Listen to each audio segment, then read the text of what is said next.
We share a lot of things, and sometimes you don't even know when you're sharing it. Just around the time the members of the Island Chapel started meeting at Temple, a few came over and thought they'd get the lay of the land, and they were also curious as to how we conducted our services and what various things in the sanctuary meant. So they asked me to come in, and by the way, one of my members was sitting there observing the whole thing. And I had explained a few things, and then I noticed one of the members of the chapel spoke to this member of my congregations. They said, well, what's that thing on the sanctuary wall, that great big thing? And the member explained, that's the Aron Kodesh, the Holy Ark, where we keep our Torah scrolls. Oh, okay. And what's that big candelabra over there?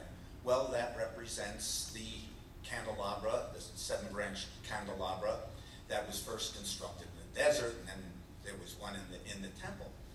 And they said, and we noticed when we were here at services that the rabbi would take off his watch and put it on the pulpit.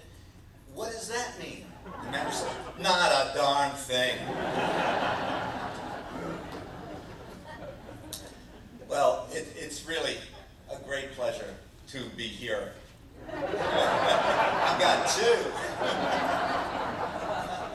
I also had a president once when I came to when I was new to the congregation. He said, take your time, and if you see me looking at my watch, in back there, don't worry about it. But when I start shaking to see if it's going, then it's too long.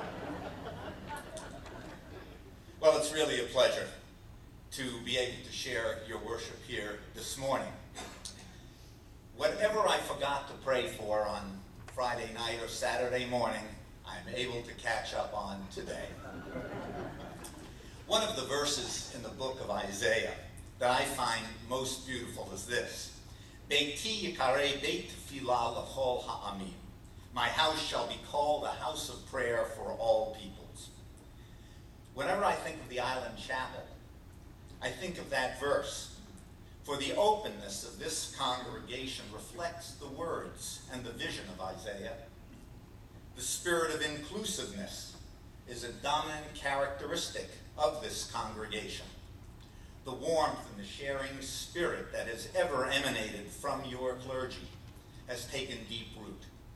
It's been my privilege to have shared it from the time of Jim Marsh, of blessed memory, to the tenure of my good friend Ken Gill. And as long as we keep him off the motorcycle, we can continue to say continued tenure. Our congregations have had a wonderful relationship based on a willingness to share in each other's joy and in each other's need. Today, the word need is writ large across the religious horizon.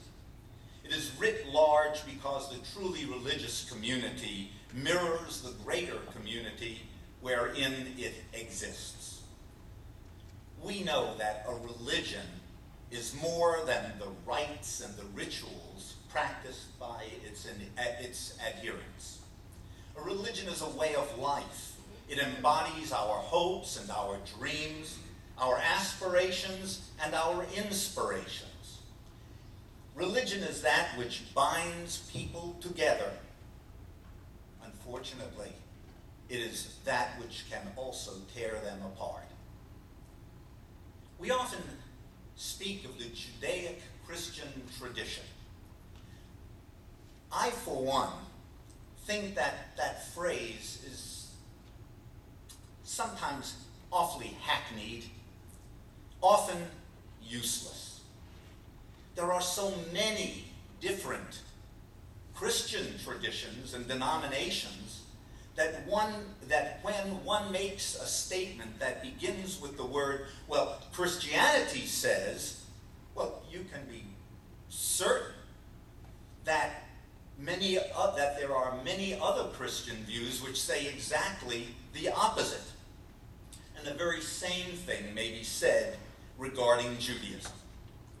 Now, there are far fewer streams of Judaism than there are of Christianity, and yet there are many views of what Judaism says about any particular thing, be it ritual or community need. So if there is one thing and no other that we share, it is a tendency toward contentiousness. Now, I confess that growing up, I thought that we Jews had a headlock on contentiousness. Question: what do you have when you've got two Jews together? Answer: 3 opinions. But I have learned that we are not alone. In 1 Corinthians, Paul takes the church to task for their tendency toward divisiveness and their constant quarreling and litigating against one another. And in Galatians, we find Paul tearing into Peter about the direction of his leadership. Therefore, today, instead of speaking about a universal Judaism and a universal Christianity, terms which I truly believe say nothing because they attempt to say too much, what I would like to do is to speak on a less universal plane. I do not pretend to speak for all of Judaism and its different permutations. I do not pretend to speak to all of Christendom when I speak to you.